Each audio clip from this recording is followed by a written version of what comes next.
ça partait dans tous les sens. Enfin, le projet, on le fait ensemble. Donc, on va essayer de tout faire pour que le projet se réalise et qu'on soit un peu tous autour de cette table pour le même intérêt, quoi. On n'est pas là... peut-être qu'on gagne du temps, on gagne de l'argent, mais on est là pour faire le projet, quoi, avant tout. Donc, peut-être que je suis jeune et naïf, mais en tout cas, j'essaye de le mettre à profit. Mais ouais, c'est vrai que le parallèle est vachement intéressant, du coup, d'avoir rencontré des charpentiers et d'en voir d'autres sur les chantiers. C'est vrai que c'est pas du tout la même casquette que tu prends, quoi. Donc, à nous de le faire évoluer ensuite. Après, ta question, elle portait aussi sur les différents acteurs du territoire qu'on a pu rencontrer. Il y a plus aussi entre vous, sur les gens de balance, avec après les collègues de taf, il y a toutes ces dimensions-là qui font que vous avez appris des choses, peut-être en les construisant, des espèces de fonctionnement interne qui se mettent en place et qui, quand on vient dans un fonctionnement d'agence, sont peut-être un peu des choses voilà, qui sont... Il y a un gap, quoi. Enfin, du coup, pour vous, personnellement, ça doit être difficile de faire ce va-et-vient entre les week-ends et la semaine. Non, c'est une chance de pouvoir, justement, c'est pour ça qu'on y va, quoi. Pas forcément, ouais. Non, pas forcément, parce que je pense que c'est pas des univers qui sont contradictoires, mais qui peuvent cohabiter. Et au contraire, je pense que de se nourrir de ces deux pratiques-là au quotidien. Moi, je travaille dans une agence où on est une vingtaine.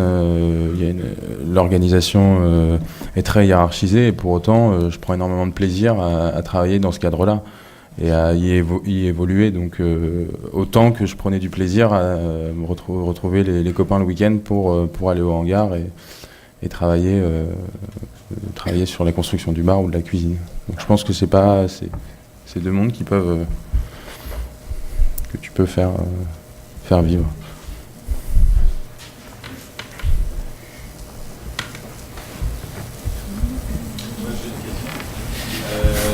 Ça me disait travailler ensemble, mais du coup là vous êtes l'association Yaka Faucon et les éditions c'était les bourlingueurs. Et le projet il a été conçu par les bourlingueurs, une cinquantaine de personnes, vraiment par vous, qui était plus une association plus contenue. À partir de quel moment ça s'est passé à ce grand groupe qui construisait sur place,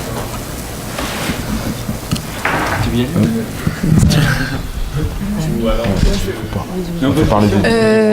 comment dire, la résidence, en fait, quand on parle de résidence, on parle de 50 personnes, entre 40 et 60 personnes de résidence, mais on n'a toujours été qu'une vingtaine à construire. Le reste des résidences, ce sont les comédiens.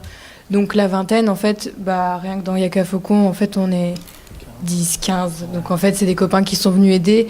Donc on a conçu les choses avec les bourlingueurs. C'est un peu compliqué pour nous encore. On a conçu les choses avec les bourlingueurs, mais Yaka Faucon existait déjà.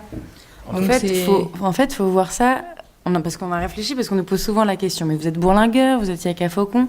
En fait, il faut juste imaginer le truc comme les bourlingueurs, c'est une association, loi 1901, je ne me trompe pas, et à laquelle chacun d'entre vous pouvez adhérer. Et en fait, pour créer les effusions, ils ont fait appel à des compagnies de théâtre et à une association de bâtisseurs, donc les Yaka Faucon. Donc en fait, on est tous, pendant la résidence, des bourlingueurs, mais on est une entité qui existe en dehors des effusions et des bourlingueurs. Mais dans notre cœur, on est aussi bourlingueurs. Voilà.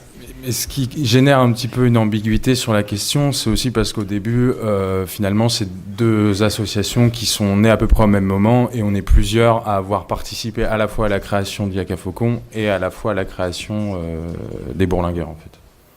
Voilà. Mais donc il faut, comme l'a dit Louise, imaginer qu'Yaka Faucon, c'est une troupe qui fait partie, une compagnie qui fait partie des bourlingueurs, à l'image des nombreuses autres compagnies qui composent le collectif.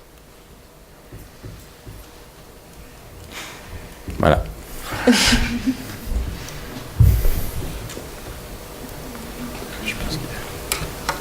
Écoutez, un grand merci.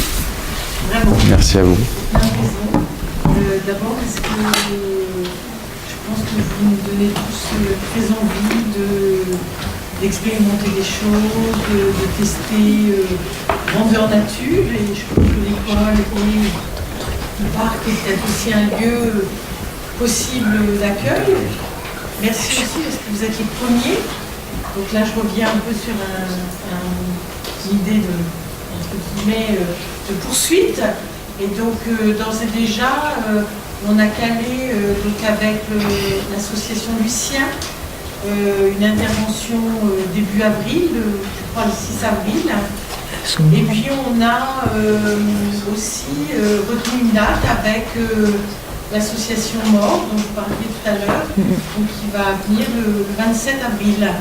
Voilà, donc c'est un bon programme pour cette année et voilà, quelque part, l'école vous accueille avec plaisir et vous aurez, j'espère, beaucoup de plaisir à venir encore. Merci.